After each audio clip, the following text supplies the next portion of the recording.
But from here, the snow had been coming down, and things turned bitter cold. I do believe it was about 20 minus 20, which to me is very cold. The only difference was that in Holland, it didn't seem as though it had the bite that we get off the North Sea. Here, once again, we went into our routine of attack wherever the army required us to do so. And I just don't know at the moment whether Arnhem happened before Christmas or just after Christmas. But we did see the whole of the sky on this occasion filled with Dakotas towing the gliders away to our left towards Arnhem. And as we watched and saw what was going on, we just couldn't believe that all our aircraft was grounded. But the result was many casualties, unfortunately, and there were Tiger tanks in amongst our troops. But we had to wait and not allowed to fly, to my knowledge. Whether they did or not, I don't know. The next thing I'd like to mention here is after Christmas, in due course, New Year's Day came. And to me, this was a day I shall never forget. We were in the hut when all hell let loose. On this morning, as we found out later, the German Air Force struck the whole of the continent and the Air Force bases from Holland through to France. The actual damage, I don't want to say.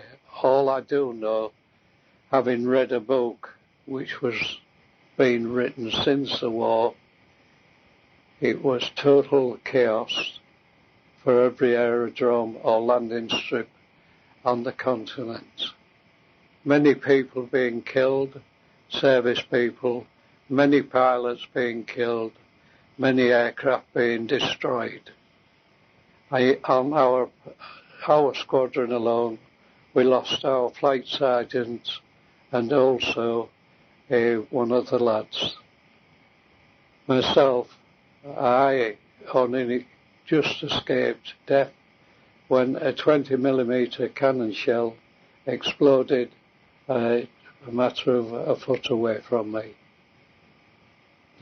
At the time, I was directing people out of a hut which was used as a semi-service hut into hiding behind a brick wall. But how to explain it is very hard. What I do know is I survived, and that's all I can say. But the RAF regiment opened up around the surrounds, and I do believe they managed to actually destroy some aircraft. I've heard many tales since the war and read many stories after the war about it. And also the book I would recommend for anybody who wants it. Battle of the Airfields, Operation Bodenplatte, 1st of January 1945. The author being Norman Franks. Fully recommended by me to tell you what happened. After the raids on January the 1st, I was sent to the medical section to have a check on my hearing, as I was having trouble with it. The reason being, I later found out, was I had had my eardrum burst. This meant that I could no longer work on the aircraft. So I was sent away from the typhoons and all my friends before I was able to say cheerio to any of them. I finished up working away from the landing strip itself, building up Jettison tanks. These was huge cylindrical tanks which were hung on either side underneath the wings, which extended the range of the typhoon. How effective they were, I don't know, but this is what I was doing. And the snow was then about 2 foot in depth in places, and the actual tanks were covered in snow, which meant it was a very cold job, which in turn I was pleased to get away from having to do it. I was posted away from the airfield down to the coast. Here we were to be held at Ostend until transport would be available back to England. To our amazement, Ostend was absolutely full in all the hotels on the front. The reason being was the condition of the sea. The waves were very large, and it was difficult for ships and tank landing craft to come into harbour. Unfortunately, the ship that I was told we would have been on hit a free floating mine, which must have come adrift with the huge waves. It sank with all the people on board were lost, which to me was not very encouraging to think that we would be sailing soon. In due course, we were told we would be sailing across about a week later in a tank landing craft. These are flat-bodied transporters with very little in the way of comfort.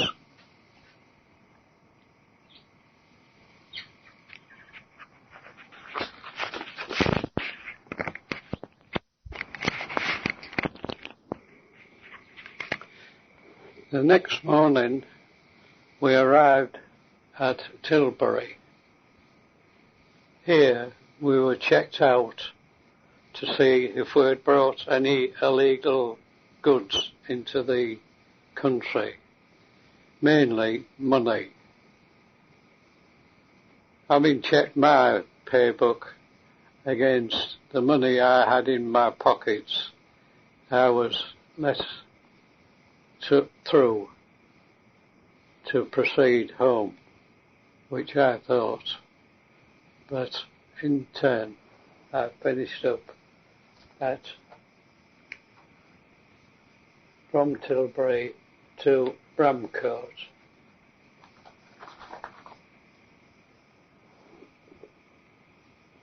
Here we were on the Wellington medium bombers. They had radial engines, which I had not worked on during my period up to then.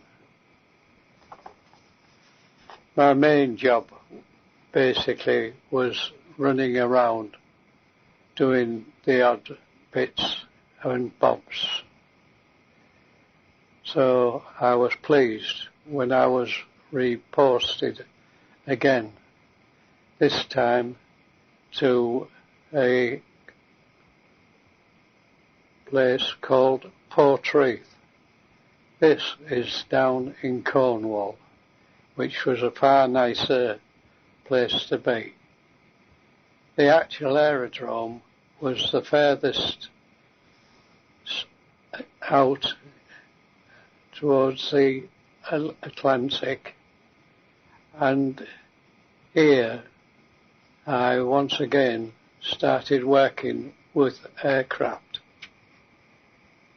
Bramcote Aerodrome was parked right on the top of a hilltop with red roofs down in the valley. The runway was straight over the cliff edge, so whoever took off had the one chance, which meant they either flew or they dropped in the sea. Whilst I was there, no one did actually have this happen. The main reason at Portreath, is what I worked out, was they was fetching aircraft from all different areas, all different types, mosquitoes, Spitfires, and what have you. And these were being made into group to be flown out to the Far East, where the war was still going on with the Japanese. Here it was very interesting. I enjoyed doing it, but one occasion whilst there was gale warnings was issued, which could be as high as 100 miles an hour. This was a new experience to me. All the aircraft that we had were double picketed. This meant cross-screwed in wires into the ground with a rope tied underneath the wing, with two, one at either side, and the tail being lashed down as well. The next thing we was told was that each one of us would have to sit in the cockpit of a aircraft so as to control it in the high winds. I finished up in a Spitfire. As the wind gradually increased, so the propeller started turning round, and then I felt shaking in the aircraft itself, first on my feet and then in the joystick, and then I realised that the aircraft was actually flying in the wind. A very, very funny feeling, knowing that you was flying but stood still. Having sat there all night and all the other chaps doing the same thing, we were all very pleased that in the morning this wind did subside and things returned to normal. At this point, somebody asked where was the CO's tiger moth. Everyone looked at one another and realised it wasn't there. It was found all in a crumpled heap away off the drome. This, to my knowledge, was the only casualty. Staying at Portreath was one of the most pleasantest things I had been in whilst in the forces. The countryside is absolutely beautiful, and the people was absolutely marvellous. Once again, into the pubs we went, and there enjoyed the talk of the locals. and here we made friends with many of the locals. On one occasion, we was asked if we'd like to volunteer to go and talk to some RAF pilots.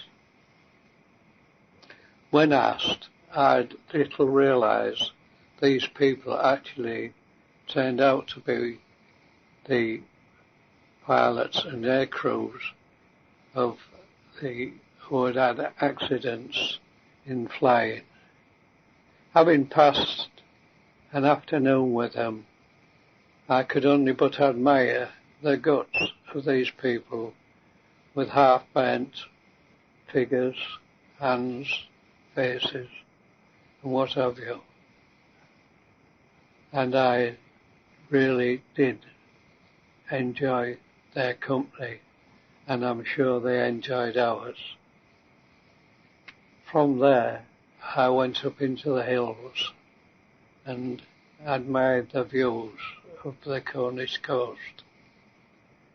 In due course, the war ceased in England, but the Far East War was still carrying on, and on many occasions I went down into Redruth, which was the local large village,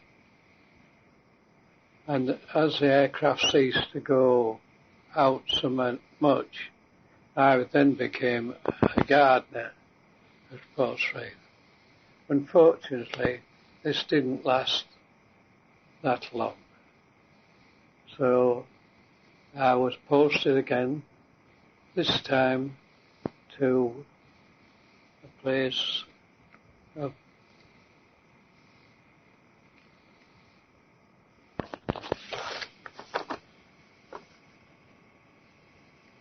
the place was called Cosford. This was the second school of technical training. Here I went through all the old routine of training again. Having gone through all the training, I came out as a qualified fitter, which meant that I had far more responsibility for the aircraft engines than I had before.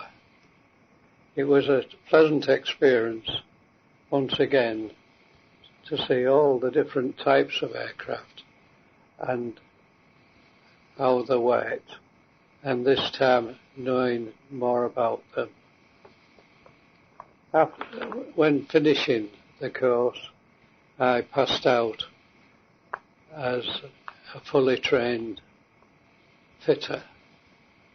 I was then posted on to a place called Merrifield, onto 4242 Squadron. These were York aircraft.